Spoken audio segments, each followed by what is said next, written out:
Hi, it's Katrina. 2025 has given us some of the wildest creature discoveries in history. We're talking about a brand new dinosaur species that defies all logic and an ancient aquatic predator that has been hiding for millions of years. It's time to unleash your inner paleontologist and get a load of these incredible beasts. The Edward Scissorhands dinosaur of Mongolia. Scientists have just found a mysterious new dinosaur thanks to huge two-fingered claws. This giant lizard could easily star in Edward Scissorhands 2, Dinosaur Hair Day. Because if you thought that dinosaurs were all just giant lizards with teeth and attitude, you need to check yourself. Paleontologists just dug up a prehistoric oddball from Mongolia's Gobi Desert that looks like the love child of a sloth, a giraffe, and Edward Scissorhands. Introducing to the world Deinonychus tukbatari. It's tall, it's clawed, it's amazing, and it had only 2 fingers per hand, which must have made it really easy to flip other dinosaurs the bird. A Cretaceous claw. Researchers hit paleontological pay dirt when they unearthed a nearly complete claw, keratin sheath and everything. For anyone not up on their fossil vocab, the keratin sheath is like the fingernail part of the claw. It's the same material that your fingernails and the hair on your head is made out of. And it almost never survives fossilizations because normally keratin decomposes faster than your gym motivation in February. But this one is perfectly preserved, like it time traveled from the late Cretaceous in bubble wrap. So when scientists found a claw with the keratin sheath still intact, you can bet their minds were blown. David Hone, a paleontologist at Queen Mary University of London, called a complete keratin sheath like this almost unheard of. This perfectly preserved sheath could help scientists understand the relationship between a dinosaur's bones and its claws. Darla Zelenitsky, a paleontologist at the University of Calgary, added that the creature's claw was nearly a foot long. Forget Edward Scissorhands. This thing was more like the prehistoric version of a Freddy Krueger glove. Scientists were so impressed by the claw that they named the dinosaur Deinonychus, which translates from Greek as 2 claws. You might also like to know that this dinosaur was pretty tall. It stood about 10 feet at the shoulders and weighed in at a solid 573 pounds. It also most likely strutted around the Cretaceous countryside, looking like a bizarre cross between a feathery nightmare and a medieval gardening tool. What did it do with those claws? What does a dinosaur do with only 2 fingers? It's like trying to figure out what a T-Rex did with those goofy little arms. Nobody knows. But scientists are pretty sure that Deinonychus's claws weren't just for show. Darla Zelenitsky and her team say the claws were perfect for grasping tree branches up to 4 inches thick. They were ideal for plucking leaves like a salad-loving velociraptor. And while Deinonychus wasn't a predator, those claws could absolutely throw down if needed. They weren't killers, said Zelenitsky, but if something messed with them, yeah, they could handle business. You could call them vegetarians with anger issues. They use their 2 clawed fingers to munch on yummy leaves, and if something big and scaly bothered them, they'd use their monster claws to, eviscerate and whatnot. The terrifying Therizinosaur. You may already be somewhat familiar with Deinonychus tukbatari without even knowing it. This creature belongs to the larger family of Therizinosaurs. Paleontologist Steve Broussat once called Therizinosaurs the Edward Scissorhands of dinosaurs. Why? Because most of them had freakishly long claws for gardening. And by gardening, I mean eating plants. These were huge monstrosities that looked like oversized chickens with barbecue tongs as long and sharp as samurai swords for fingers. Therizinosaurs must have been very successful dinosaurs because they lived in Asia, Europe, and North America, dominating a massive part of the globe as giant herbivores. The largest known Therizinosaur was the kingly named Therizinosaurus, clocking in at an impressive 33 feet long and 11,000 pounds, while the smallest were only about 7 feet long, still not too shabby. As you can tell, they were extremely diverse animals, just like dogs or birds, and they all had claws that could absolutely tear your face off. Oh yeah, and I should mention they were feathered. These things looked like Big Bird's cousin who was rejected from Sesame Street. Too scary. So to recap, dinosaurs were way stranger than we ever imagined. If nature can invent a 2-fingered sloth dino with barbecue claws, it probably has even weirder stuff left to show us. And Mongolia's Gobi Desert is the VIP lounge of prehistoric weirdness. What you choose to do with all this information is up to you. You'll probably forget until the next time you're at a cookout clicking the tongs together. Then you'll remember the weird claws of Duonicus tsogvatari. Behold the lizard worm king. If evolution ever had a weird moment, this is it. The creature I'm about to introduce you to is a giant worm lizard that crushed snails and snacked on them like popcorn while looking like it just crawled out of the pages of Dune. Its name is Pterostodontosaurus marcello-sanchezi, a mouthful that's easier to say if you don't overthink it. I'll just call him Terra M for short. If not, it's going to be a long video. It was a jaw-crushing, snail-smashing, surface-dwelling worm lizard from 50 million years ago. Scientists just uncovered this beast in Tunisia's Djebel Chambi National Park, and it is rewriting everything they thought they knew about a group of creatures most people don't even know existed. What is a worm lizard? Worm lizards are real. I'm not making it up because it sounds cool. They are scientifically known as amphisbaenians. I think I said the right. Categorized as legless reptiles that typically live underground. They have no legs, but they aren't snakes. These days, amphisbaenians hardly grow bigger than a pencil, but 50 million years ago, they were huge, probably bigger than your dog. Our friend Terra M grew over 3 feet long, had a large skull, and hunted above ground like some prehistoric feral tube sock with murder in its heart. 3 feet isn't that big, but it's still pretty enormous for a lizard with no legs. And its resemblance to the sandworms from Dune is no joke. Lead researcher Georgios Georgalis said, visually, you can imagine the animal as a sandworm from the Dune science fiction novels and their movie adaptation. No legs, massive body, bone-crushing jaws, and more than anything, a deep hatred of snails. It was the doom noodle of the Eocene period, and it wasn't shy about it. After all, why would you be shy when you've got teeth like a pit of spikes? This creature had thick enamel, the kind you evolve when your life goal is to crack snail shells like pistachios. I told you, it had a deep-rooted hatred for all snails. I don't know why, I just know it did. The research team said that based on the tooth structure and the unusually thick enamel, they can deduce that the worm lizard had enormous muscle strength in its jaws. It was small, but it bit down with the force of an angry pit bull who took way too many steroids. A giant among worm lizards. Terra M now holds the title of the largest worm lizard ever found, dead, alive, or extinct. Remember that the next time you play Trivial Pursuit. It also completely breaks the mold of what worm lizards are supposed to be. While its modern relatives in the Trogonophid family are tiny, shy, and spend their lives in the dirt, this beast slithered across the surface world like it owned the place. And judging by its bite, it probably did. Its fossil remains, mostly jaws and vertebrae, were found in a range of sizes, suggesting this wasn't just a one-off freak. There were more of them. Maybe a whole population of these chunky horror noodles slithering around 50 million years ago.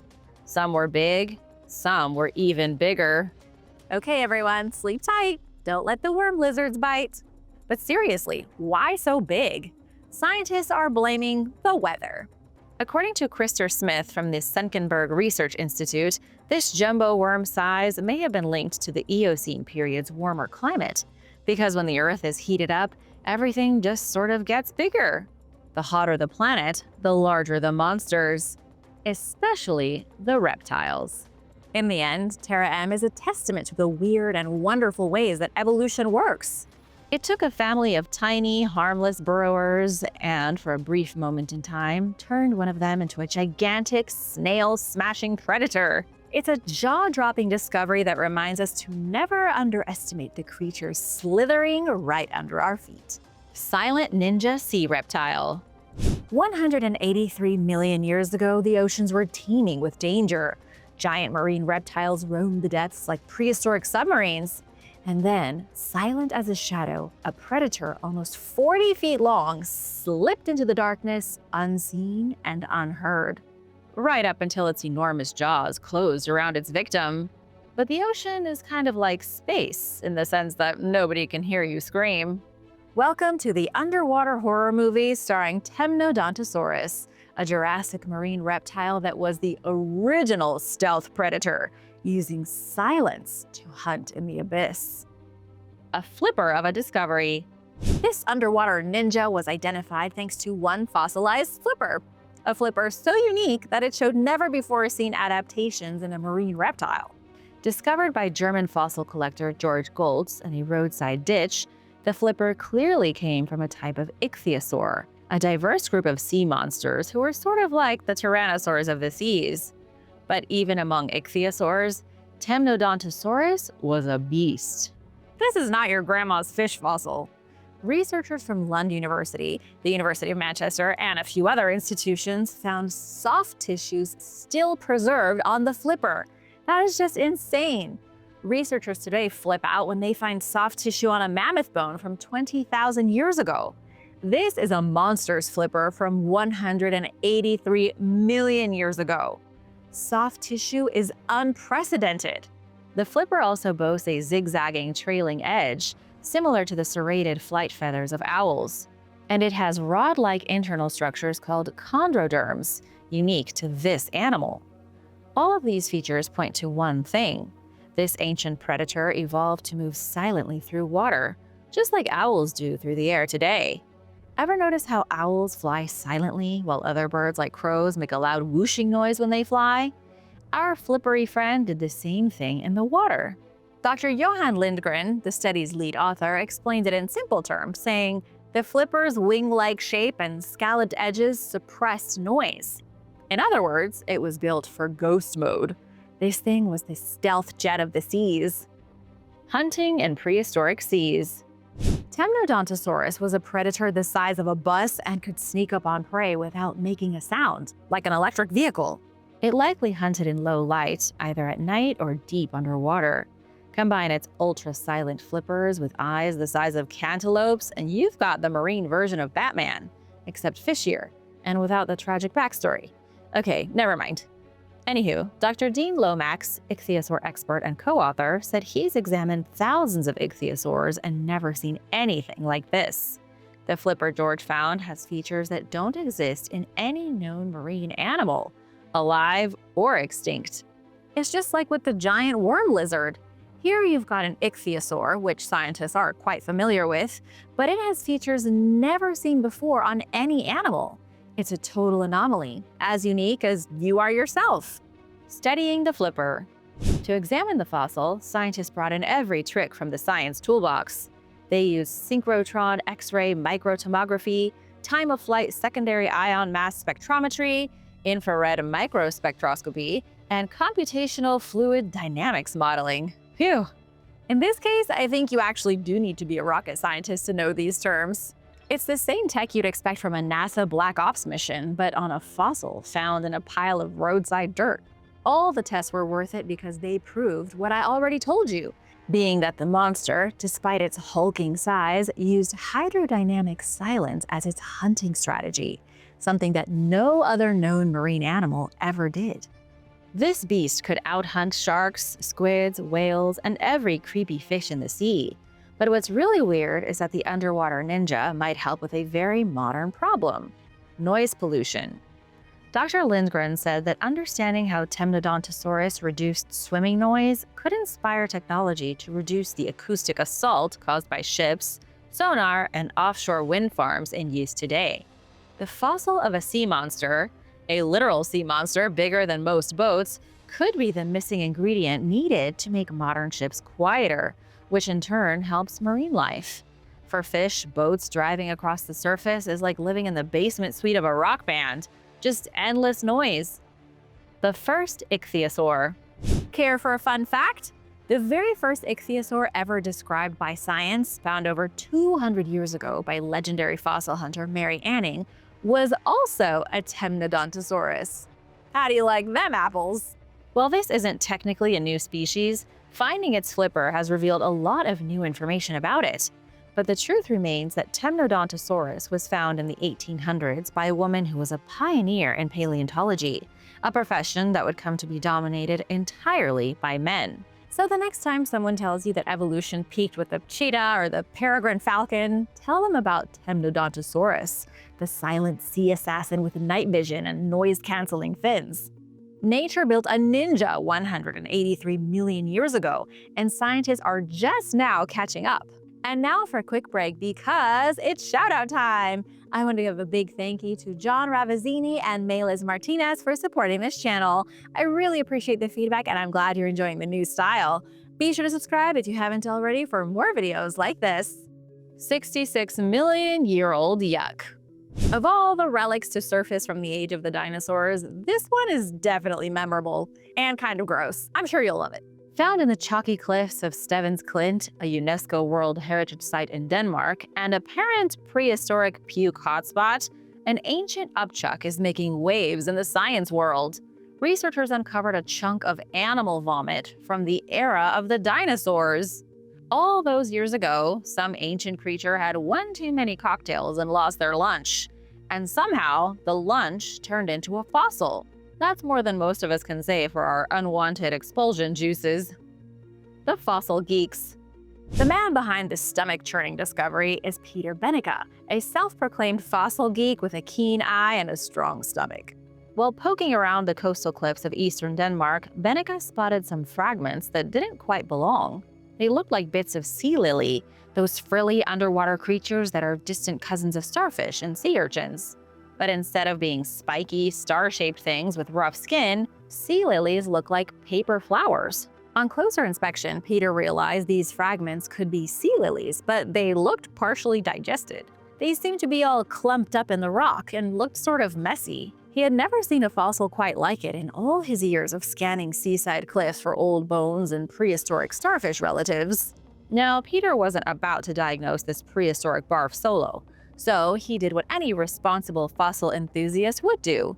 He took it to the Museum of East Zealand. That's where Jesper Milan, a paleontologist and museum curator who clearly loves his job, confirmed that yes, this was indeed fossilized regurgitation from the tail end of the Cretaceous period. In other words, this puke was from the very end of the dinosaur saga. The asteroid was hurtling towards Earth. Tyrannosaurus rex and Triceratops were stomping about like they owned the place, not a care in the world. And then someone barfed. And shortly after, the asteroid went boom, and the dinosaurs went adios. The ancient vomit. If you're wondering what kind of creature expelled this chunk of nastiness, you're not alone. Scientists also want to know how this ancient snack mishap happened, and Milan thinks he's got a theory that makes sense. According to Milan, it's likely that a fish, or maybe even a shark, chowed down on some sea lilies. Problem is, sea lilies are basically nature's fiber supplement. They are hard to digest and full of gritty bits. So the predator did what you do after eating one too many tacos at 2 a.m. It hurled, and those regurgitated remains, full of sea lily skeletons and chalky bits, got fossilized over time. And while I know vomit is gross, this isn't that bad. It's just a little bit of fish upchuck with some undigested flowery-looking sea animals in it. No big deal, guys. Nothing to see here. Scientific gold. Beyond the gross-out appeal, this fossilized vomit is considered scientific gold. Milan noted that it provides a unique glimpse into daily life at the bottom of the Cretaceous Sea. It's like finding a piece of dino-era trash, a rare find that tells scientists about the food chain, who was eating who, and how the ecosystem worked before the asteroid hit. What began as a quiet press release in Denmark has become a worldwide sensation, with Milan even joking that this is now the world's most famous piece of puke. You're welcome. The secret sharks of Mammoth Cave.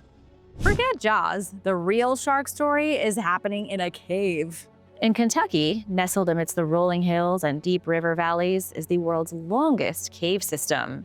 It's called Mammoth Cave, and it is home to thousands of years of history. It's also home to some very old species of shark. In Mammoth Cave, scientists keep finding new species of shark from prehistory, and it's starting to get ridiculous. In 2025, scientists identified yet another previously unknown shark species inside the world's most terrifying cave system. It's the 5th one so far, and there are probably more. Why is Mammoth Cave, the last place you want to get lost without a flashlight, full of so many ancient sharks? This is a big, dark maze, better known for stalactites and bat guano than ancient sea monsters. But here we are, in shark heaven. The shark with a secret. In 2021, the year we were all stress-baking banana bread, researchers at Mammoth Cave found a teeny tiny fossilized shark tooth embedded in the St. Genevieve Formation, a rock layer that's off-limits to tourists but wide open to paleontological investigators. The tiny shark tooth was taken back to base where it was stuffed in a drawer and forgotten about for a few years. Then this year, 2025, scientists were like, did anyone identify that tooth? And sure enough, when they got around to the scientific tests, they confirmed the tooth to be that of a previously unknown shark. It's since been given the name Macadens olsoni. Oh, and by the way, it had been dead for about 340 million years. That was before dinosaurs even existed. For some reference, the first dinosaurs appeared on Earth about 240 million years ago, making sharks some of the most ancient animals on the planet. The shark in a cave. I think I should address the elephant in the room, or in this case, the mammoth in the cave. How the heck have so many prehistoric sharks been found inside one cave system? Do sharks even live in caves? You have to remember that a very long time ago, as in 335 to 340 million years before you were born, Mammoth Cave wasn't a cave. It was an ocean. Picture Kentucky, not with bourbon and bluegrass, but with prehistoric sharks cruising through the surf like they owned the place. I mean, they did. Kentucky was entirely underwater. When sharks died in ancient times, they floated down to the bottom of the sea and decayed. And sometimes, their teeth got jammed up in sediment and mud and fossilized. And then, as Mammoth Cave formed over millions of years, through ice ages and tectonic shifts, those teeth got lodged in the walls and ceilings of the cave. It just takes someone with a keen eye to come along and free them from their stony prisons. Underground, shielded from the rain, wind, and nosy raccoons, the shark teeth of Mammoth Cave are ripe for the picking and perfectly preserved. The shark's spiral secret. A shark this old must be a total monster, right? Well, don't get too excited, because this beast was no Jaws, and it was definitely not a megalodon. This little guy measured under a foot long. I'm talking a fun-sized predator here. But here's the cool part. Macadens olsoni had a tooth whorl, a curly row of teeth shaped like a pasta spiral. It didn't have your typical crushing, biting jaws with straight rows of jagged fangs. Its curly teeth literally looked like a spiral. It had the kind of mouth that evolved specifically for crushing mollusks and worms and things, not for biting. Kind of like a garlic press. As for its name, Macadens olsoni is a mashup honoring both Mammoth Cave and Rickard Olson, a retired park scientist who spent his career nerding out on cave fossils. The man is now immortalized in shark taxonomy. You know you've made it when your name is attached to an extinct marine predator with a mouth like a corkscrew. What else is hiding in Mammoth Cave? Like I said before, this is only the newest addition to the Mammoth Cave shark family. Finding the fossil was a tag team effort from some serious science muscle. There was the National Park Service Paleontology Program, Mammoth Cave National Park, and the Smithsonian Paleobiology Department. They've been on a roll since 2019 with the Paleontological Resource Inventory, which is basically a high-stakes fossil treasure hunt in America's most underrated time capsule. Over the last 6 years, the remains of at least 70 ancient shark and fish species have been found in Mammoth Cave. Everything from coral fossils to mysterious sea creatures and even mammals. It's like the cave is holding a prehistoric rave, and nobody told the surface world. According to Molly Schroer, public info officer at Mammoth Cave, every shark discovery helps scientists fill in the evolutionary gaps that connect these bitey ancestors to the sleek killers you obsess over during Shark Week on Discovery Channel. Mammoth Cave is the gift that keeps on giving. 5 new shark species since 2019, including the newly knighted Macadens olsoni. Either way, keep your eyes peeled on your next trip to Mammoth Cave. The next piece of the evolutionary puzzle might be hiding somewhere dark, damp, and full of bats, and you might be the one to find it. The Pliosaur skull that shook the world. Step aside, T-Rex, there is a new apex predator in town, or rather a very old one, rising from the depths of the Jurassic like a resurrected sea god. In what can only be described as the paleontological equivalent of striking gold, scientists have uncovered a 95% complete pliosaur skull, and it's already made its way into the Guinness World Records. This pliosaur was even more frightening than some of the other sea beasts I've told you about today. This one's head alone was almost 7 feet long, and it came equipped with 130 teeth and was shaped like a torpedo of doom. The Jurassic Coast. You've heard of Jurassic Park, but what do you know about Jurassic Coast? The Jurassic Coast is a stretch of coastline in the south of England. It's also known as the Dorset and East Devon Coast, but really we should all be calling it Dino Beach for the shocking number of bones found here. The coast is 96 miles of fossils. Throughout various epochs, this stretch of coastline has been everything from a desert to a marsh to a shallow tropical sea. And so, it is riddled with remains from creatures spanning a lot of Earth's history. Fossil enthusiast Phil Jacobs found himself on the Jurassic Coast recently, scanning the cliffs near Kimmeridge Bay for something old and toothy. Sure enough, he spotted a glint of bones sticking out of the rock, the exact kind of thing he was looking for. When he approached, Phil realized immediately that he had spotted something important. This wasn't just some bone fragment to put in his pocket and take home. He'd found a whole skull, and it belonged to something gargantuan. What do you do in such a situation? You phoned paleontologist Steve Etches. Steve went down and helped Phil dig a pint-sized Meg out of the rock. They had to carve away about 40 feet of cliffside to get at it, but they did it. The duo carefully extracted a skull the size of a dining room table and carried it about a mile by hand, presumably while breathless, exchanging high fives and grinning ear to ear. Their prize was a 150 million-year-old marine monster head, so pristine, it looks almost fake. Just for fun, let's say you found a monster skull. What would you do with it? Donate it to a museum or put it next to your decorations at home? Maybe use it as a coffee table? Centerpiece? Let me know in the comments. A paleontological unicorn. Scientists are calling this discovery a paleontological unicorn for a few good reasons. First, the skull is 95% complete, which is outrageous. Secondly, it has 130 razor-sharp teeth still in its mouth. That in itself is a miracle.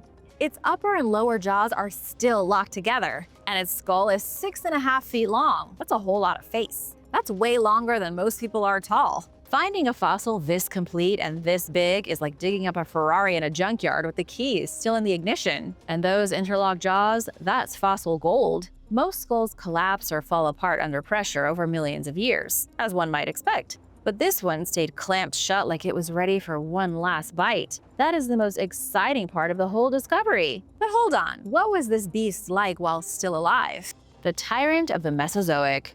The Pliosaur was a lot like the Ichthyosaur. The Pliosaur wasn't quite as big, but it sure was terrifying. Try to picture a crocodile with a gym membership that uses the gym so much, it's on a first-name basis with the owners. This crocodile also trained with Navy SEALs, fought in 3 world wars, and outboxed a kangaroo.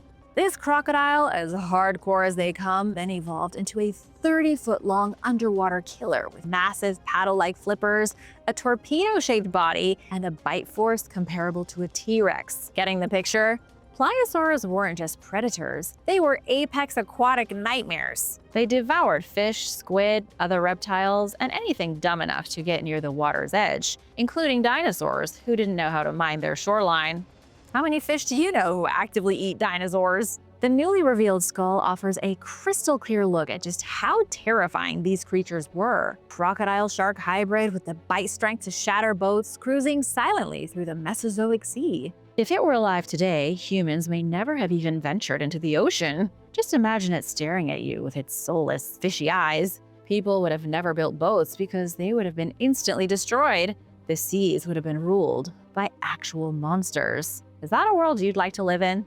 Science goes Jurassic. Armed with 3D scanners and medical-grade imaging tech, researchers are now virtually peeling back the layers of this prehistoric behemoth skull. They're studying its bone density, jaw muscle attachment points, and simulated bite mechanics. Scientists are reverse engineering this dino-era death machine like they're building a prototype for a live-action Jurassic Park. And they're hoping that when they finish with the skull, they'll be able to move on to the body. Don't forget, Phil and Steve only recovered the skull, but they suspect the rest of the body might still be buried under the surrounding sediment. Skeleton gets uncovered, it could end up being the most complete pliosaur ever found. And it gets even better. The sediment surrounding the skull could hold clues to this pliosaur ate, who it fought, how the marine food chain was structured, and maybe even how these creatures evolved over millions of years. Because this isn't just about one sea monster with an overachieving dental plan, it's about reconstructing an entire ancient oceanic ecosystem, full of creatures paleontologists have only guessed at through fragmented fossils. The whole dang Jurassic Coast is a time capsule from the age of monsters, and every grain of rock could whisper secrets about Earth's most beastly chapter. And guys, make no mistake, if you had to pick a prehistoric creature to face off with, you would beg for a T-Rex after meeting a Pliosaur. T-Rex couldn't swim, it had stubby little arms. You could probably escape from one. But Pliosaurs are another story. You get in the water with one and you're toast. Thanks for watching. Which of today's extinct monsters was your favorite? Let me know in the comments. Be sure to hit that subscribe button and the notification bell so you don't miss out. See you tomorrow. Bye.